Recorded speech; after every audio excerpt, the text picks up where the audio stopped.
Yo, what up, guys? It's your boy Chris Luther. Welcome back to another video, and today we're going to be going over Wrestlemania Night 1. I didn't enjoy it. We're going to talk about the whole card and give my opinions on the matches and such. I'm just going to give you my biggest gripe with the card right away. Matches were too short. There was 2 matches above 10 minutes. Seth Rollins went 15 and the main event went 22 minutes. No women's match got more than 10 minutes. Both of them came out to around 8 minutes. The other 2 matches came out to around 8 minutes too. An hour and a half worth of wrestling for a 4-hour long show makes no sense. There was way too many ads. The crowd was completely dead. Nothing could get them into it. They'd only react if something massive happened, such as Paige returning. That's the only time they'd get up. It started getting a little bit better during the main event, but even then they were dull. It happened last year in the same arena, Allegiant Stadium, LA.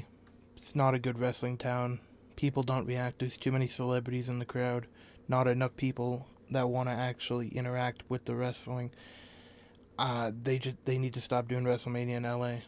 Saudi Arabia is a better option for crowd reaction wise than LA. The show opened up with John Cena in a suit, looking like a young Vince McMahon, especially in this. He had a cool Titantron, showing all the different phases of his career, thugonomics, hustle, loyalty, and respect, and now the suit. John Cena, he came out, announced the attendance, 50,000 people. He was talking about how it's been a tough road to WrestleMania, backstage, and he basically said the stories was shit.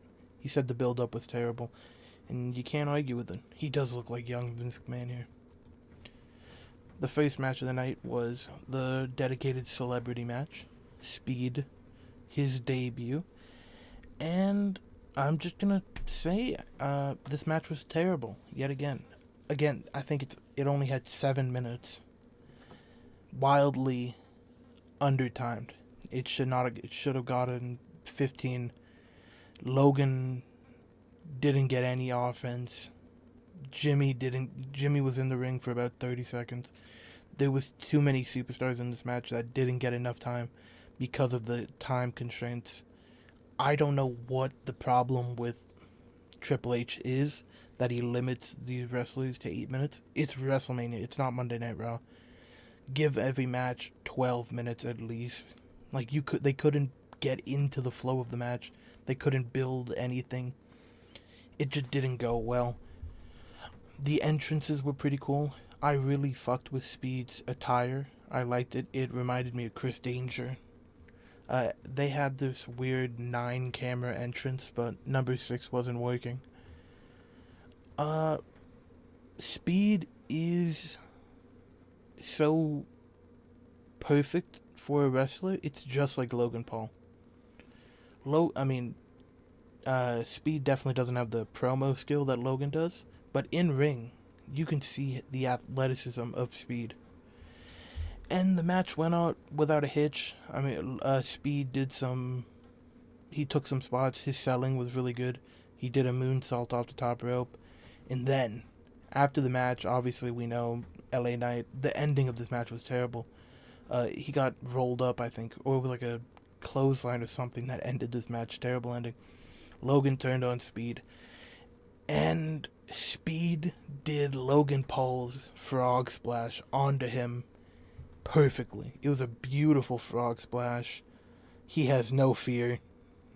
It landed perfectly. And the match was underwhelming, but Speed did what Speed was meant to do. He had a good debut. I can see him definitely coming back for another match.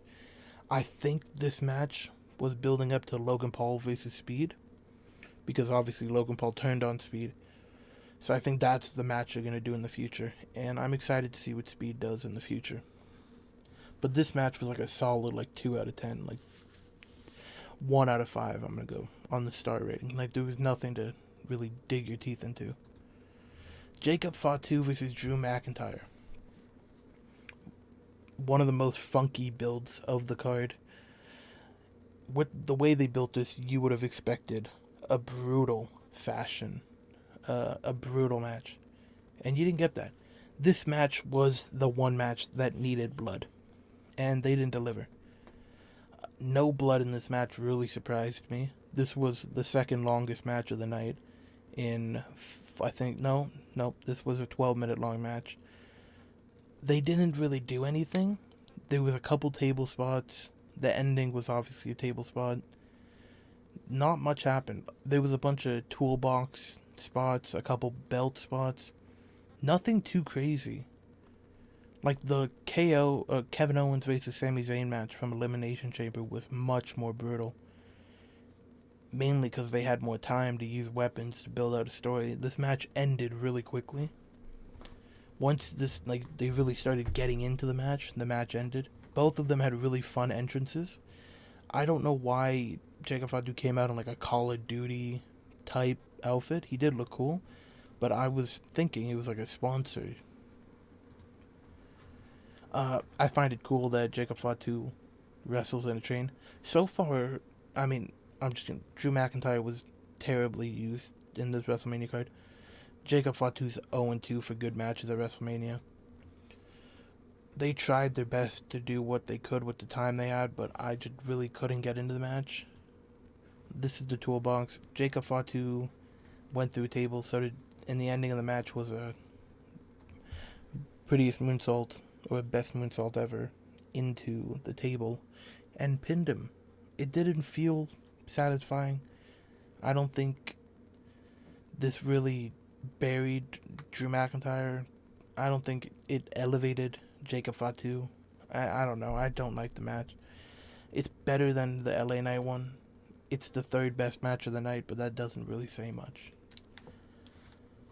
This match, we all know what to talk about. The Fatal 4-Way. Alexa Bliss is so fine. This was the highlight of the entrances for me. She looked fantastic. She got her WrestleMania moment. Congratulations to her. She's going to join the Wyatt Six eventually. I know this photo is funky, but it's because I ripped it off of Instagram.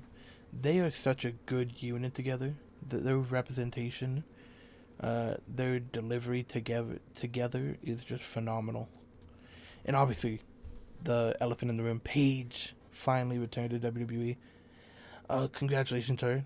This is the second year in a row that a returning superstar won the Women's Tag Team Championship, which is weird.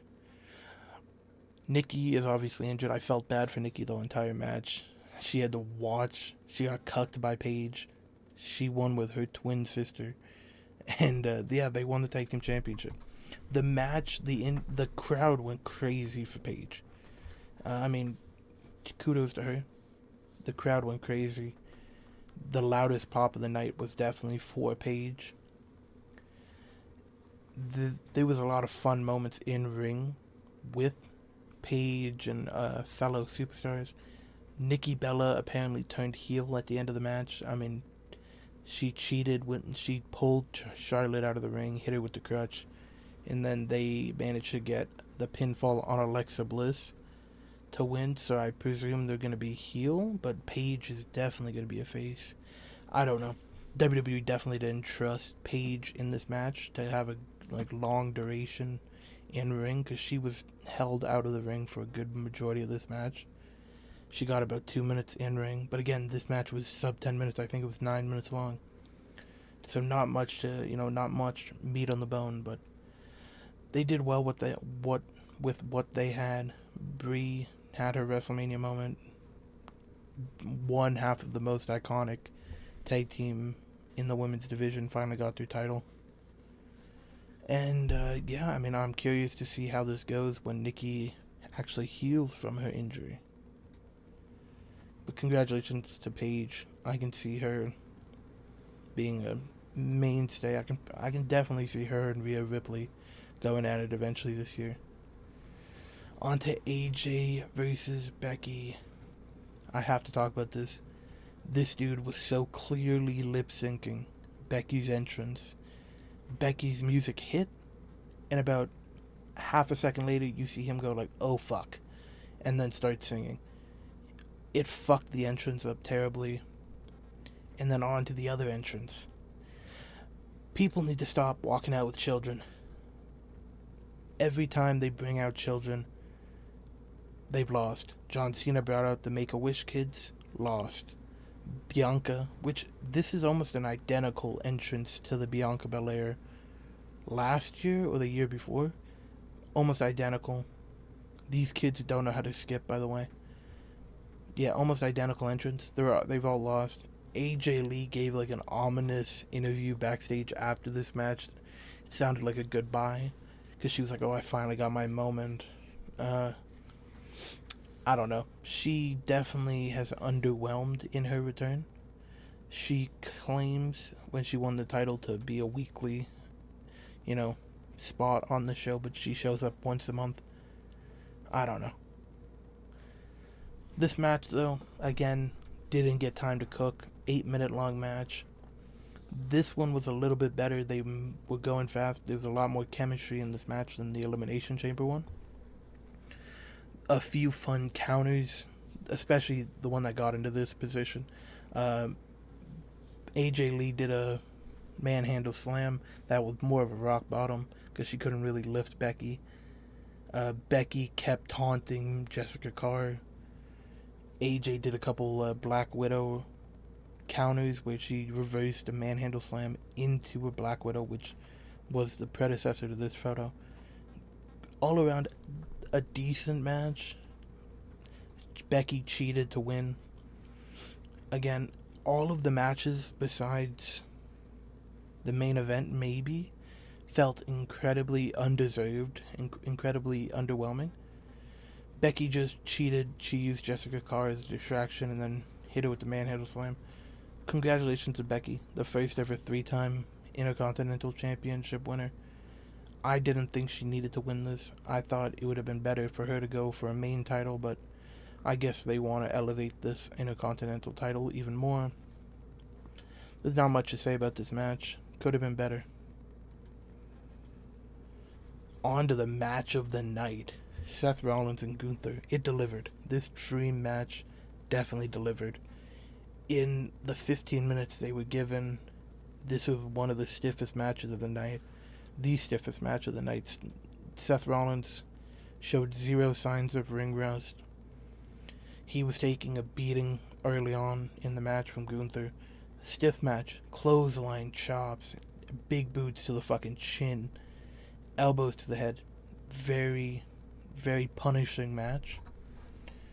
Seth Rollins came out with a jacket that was actively smoking, which was incredible. Like, it looked incredible. He had black eye contacts, as you can see in here, similar to the blue ones he had in WrestleMania 34. I don't know how this mechanism works. I don't know how it was smoking. I know it had to have been uncomfortable for Seth. That shit was going right into his fucking jugular. But besides the entrances, because, again, those were probably the best parts of the matches. Seth looks fantastic. He didn't lose a step at all. And this match delivered in all types of way. Gunther took his licks, dude. He was getting beat up. They had a couple table spots.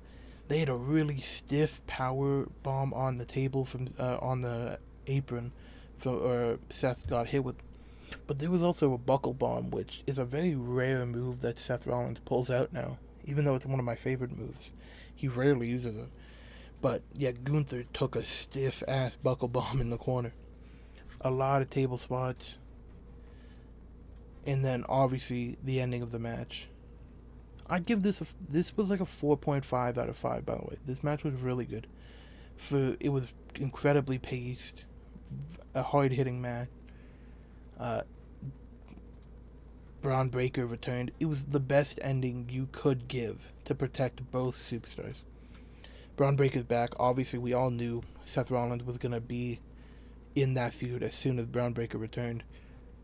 Luckily, Braun Breaker returned just in time. I don't know why they didn't have Seth Rollins versus Braun Breaker if he's medically cleared. Maybe he's not medical cleared, but I don't think they'd let him do these spears if he wasn't. So they could have just not done this match. But luckily, this match really delivered. Gunther looked great. He obviously beat yet another superstar. I don't fucking like these sleeper hold finishes. I don't get why it's such like a big storyline for Gunther, his sleeper hold, and that he can't escape a sleeper hold. This match was fantastic, but moving on to another disappointing women's match: Stephanie Vaquer versus Liv Morgan. I'm seeing a lot of people hate on this entrance. I fucked with this entrance. The music is shit. Liv Morgan's theme song is shit. It was growing on me the longer I listened to it. But this entrance, really good. I don't get why people don't like it. Very good, very unique. She did pretty much a live performance of the music video for her Trouble music video. Her suit got ripped off to reveal her gear. She had dancers. She did a whole routine. She's looking rough. I know it's due to but she looked like she hasn't slept in days due to like the black eye, the big ass bump on her forehead. Yeah, she was looking rough because of the attack from Stephanie. This woman's fighting for her fucking life to get this off. The in-ring work, not much to talk about. Again, 8 minutes. There's not much you can do. It wasn't a fast-paced match. It ended incredibly suddenly. The match was finally getting into a flow. Stephanie Vaquer kicked out of an Oblivion, the second ever woman to kick out an Oblivion besides Rhea Ripley. Raquel and Roxanne came out. Obviously, they were trying to help Stephanie. Roxanne jumped up on the apron in a dress that was showing her entire ass. And, I mean, she flashed half the crowd behind her. That's not the point. They interfered, obviously. Liv Morgan capitalized on Vaquer taking out them. And this is what ended suddenly. Liv Morgan just threw Vaquer into the steel steps, came in the ring, did a code breaker, and then Oblivion win. Suddenly, there was no build up, nothing. It just snap of your fingers. It was over. Stephanie Vaquer was the longest ever transition champion, because you could really just tell they were waiting for Liv Morgan to come back so that they can give her the title. I mean, congrats. As soon as you saw that Fortnite sponsorship, you knew Liv Morgan was going to win, because obviously she's going to be in Fortnite with Stone Cold in the coming days. She won. I'm interested to see where this storyline goes with her, because I believe Roxanne Perez is going to win Money in the Bank. And I believe Raquel's going to go after the championship. So I think it's going to be kind of a fatal three-way to see who comes out on top. And I think Roxanne Perez will come out on top with the Money in the Bank. Again, another blurry photo. Hold on. That's the dress. Bianca Belair made a surprise appearance where she announced her pregnancy. Congratulations to her and Montez Ford. I think we all kind of expected that she was going to announce something, because as soon as she came out in that big-ass puffer jacket, I, had the inkling that something like that was happening. But she does have her finger taped up, so it wasn't a cover-up. She is legitimately injured, but she's also pregnant, so she's not coming back. She's gone for the next year, because she's, a couple months pregnant? She won't be back before WrestleMania. So she'll come back probably SummerSlam of next year. Not next year. Next year, 2027 SummerSlam. She's probably going to come back. John Cena and her had a really warm-hearted moment. But moving on to the main event. It's so painful that Pat McAfee ruined this poster.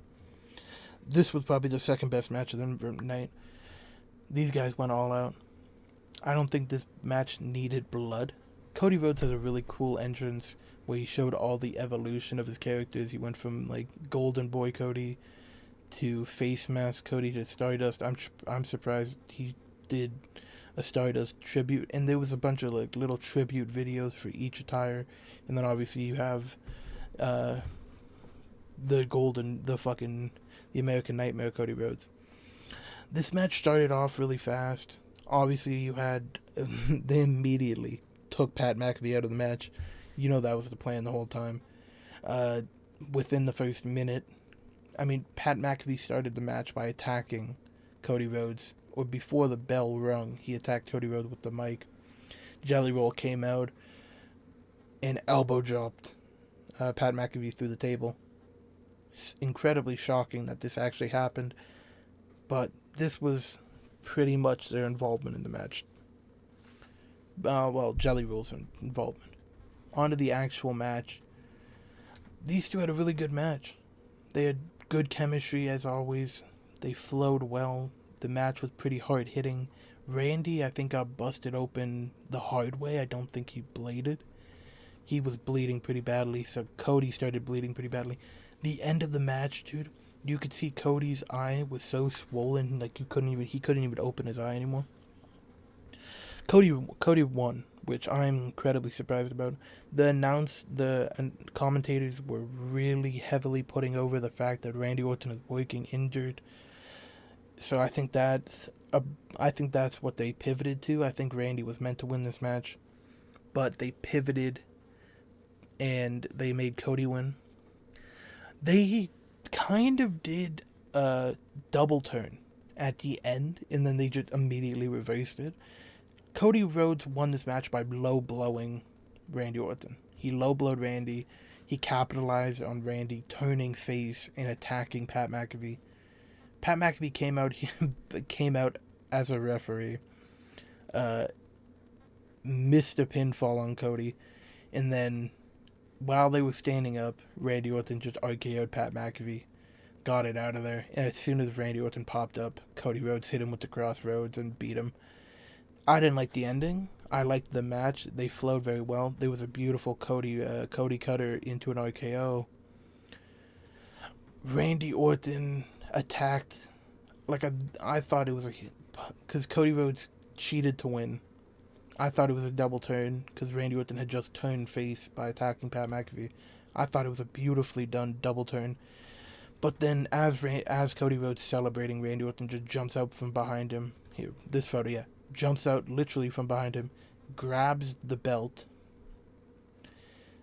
hits him with the belt, and then fucking punt kicks him. The first punt kick since maybe 2011. The last one I can think of is when Husky Harris, Bray Wyatt, rest in peace, took a punt kick. It was brutal. It landed flush. There was no pulling back. He kicked him square in the fucking dome. It was a bloody match. He came out on top. Randy Orton left night one standing tall. So I think now that they had this match, they had Pat McAfee out of it. They've eliminated Pat McAfee from the story. I think they're going to continue this story because obviously Randy wants his 15th title. He's standing tall at the end of the night. I think this is their way of starting fresh and doing this right. And I'm glad they're doing that. If you guys liked my review, discussion, comment what you thought of the card. I'd give the card out of 10, 4. I didn't like it. I 3 or 4. It was really low. It didn't feel like WrestleMania. It was just underwhelming. I'm hoping Night 2 does a lot better. I have a lot higher expectations for the card. They have Oba tomorrow. They have the tag match, or the IC title ladder match. What else do they have? They have Punk versus Reigns, obviously. They have Balor, Dom. They have Jade, Rhea. They have a lot better in-ring matches. I'm very excited to see it. I think this will be a similar thing to last year, where Night 1's really shit, Night 2 really pulls it back and makes it a good card. I could be wrong, but I'm praying I'm not. If you guys like my video, please like, comment, and subscribe. Thank you for watching. Bye.